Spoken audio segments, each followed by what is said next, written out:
پاکستان امن کا علمبردار، امریکہ اور ایران ہوں گے مہمان، پاکستان بنے گا میزبان۔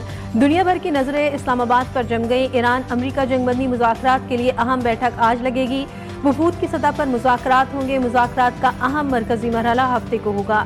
امریکی نائب صدر جے ڈی وینس اسلام آباد پہنچیں گے۔ خصوصی ایلچی اسٹیو وٹکوف اور جیرڈ کشنر بھی پاکستان آئیں گے۔ ایرانی وفد بھی آج پاکستان پہنچے گا۔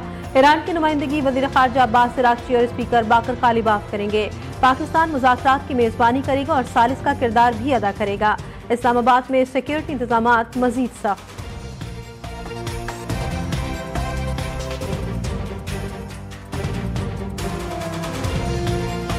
اسلام آباد امن مذاکرات کامیاب بنانے کا مشن، وزیر اعظم شہباز شریف کی زیر صدارت اعلیٰ سطح کا اجلاس، سیکیورٹی حکام، وفاقی کابینہ اراکین کی شرکت۔ عالمی تنازع کے خاتمے کے لیے پاکستان کی ثالثی کوششوں پر پیش رفت کا جائزہ لیا گیا۔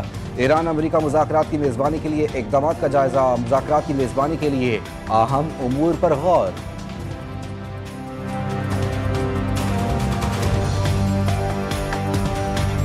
اسلام آباد مذاکرات میں شرکت کے لیے آنے والے افراد کے لیے ویزا آن ارائیول کی سہولت، تمام متعلقہ ایئر لائنز ایسے تمام افراد کو بغیر ویزا بورڈنگ کی اجازت دے۔ وزارت داخلہ کا مراسلہ جاری۔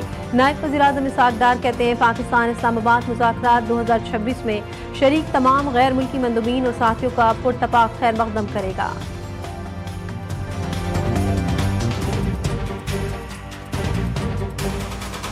امریکہ ایران مذاکرات کا اسلام آباد میں انعقاد پاکستان کے لیے اعزاز ہے۔ آنے والے وفود کی مہمان نوازی اور سیکیورٹی کے لیے ہر ممکن اقدامات یقینی بنائیں گے۔ وفاقی وزیر داخلہ محسن نقوی کی زیر صدارت سیکیورٹی اور دیگر انتظامات سے متعلق خصوصی بیٹھک۔ مذاکرات کے حوالے سے تیاریوں اور سیکیورٹی پلان کا تفصیلی جائزہ لیا۔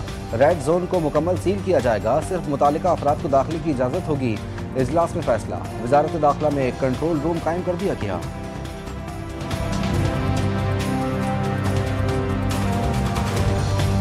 ایران کے ساتھ امن معاہدے کے لیے پر امید ہوں، توقع رکھتے ہیں کہ سفارتی کوششیں جلد نتائج دیں گی۔ امریکی صدر ڈونلڈ ٹرمپ کہتے ہیں ایرانی رہنما بہت حد تک معقول ہیں، اگر معاہدہ نہ ہوا تو صورتحال بہت تکلیف دہ ہو سکتی ہے۔ اسرائیل لبنان پر حملے کر رہا ہے۔ نتن یاہو نے گزشتہ روز فون پر گفتگو میں لبنان پر حملوں میں کمی پر رضامندی ظاہر کی۔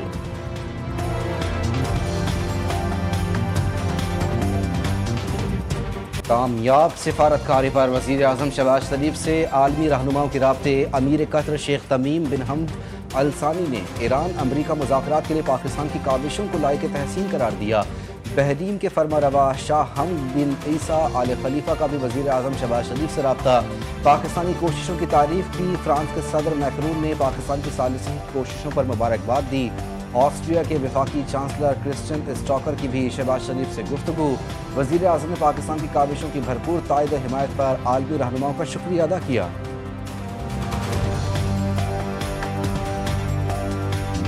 وزیر خارجہ اسحاق ڈار کا فرانسیسی ہم منصب سے ٹیلی فون پر رابطہ۔ فرانسیسی وزیر کی جنگ بندی کے لیے پاکستان کے کردار کی تعریف۔ لبنان میں جنگ بندی کی خلاف ورزی پر اظہار تشویش۔ دونوں وزرائے خارجہ کا جنگ بندی معاہدے پر عمل درآمد اور احترام کی اہمیت پر زور۔ دو طرفہ تعلقات مضبوط بنانے، اقتصادی تجارتی تعاون کو فروغ دینے کے عزم کا اعادہ۔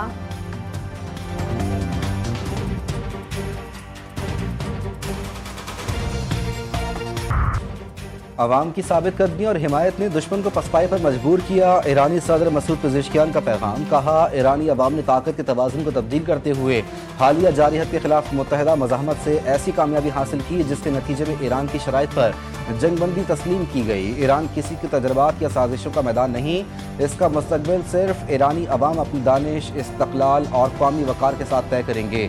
ایران باہمی احترام اور منصفانہ امن کا خواہاں ہے۔ ایرانی نائب وزیر خارجہ نے کہا امریکہ کو لبنان میں قتل عام بند کروانے کے لیے اسرائیلیوں کو رضامند کرنا ہوگا۔ ہم نے سفارتکاری کو ایک اور موقع دینے کے لیے جوابی کارروائی نہیں کی۔ ایرانی پارلیمنٹ کے اسپیکر محمد باقر قالیباف نے کہا لبنان کی شمولیت کے بغیر جنگ بندی کا کوئی تصور نہیں۔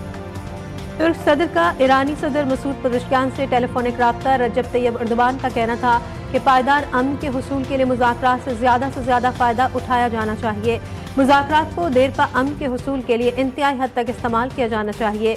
انتہائی اہم ہے کہ مذاکراتی عمل کو نقصان پہنچانے والوں کو موقع نہ دیا جائے۔ ایک طرف مذاکرات کی باتیں، دوسری طرف لبنان میں کارروائیاں جاری رکھنے پر اصرار۔ نیتن یاہو کا کہنا ہے کہ حزب اللہ کے خلاف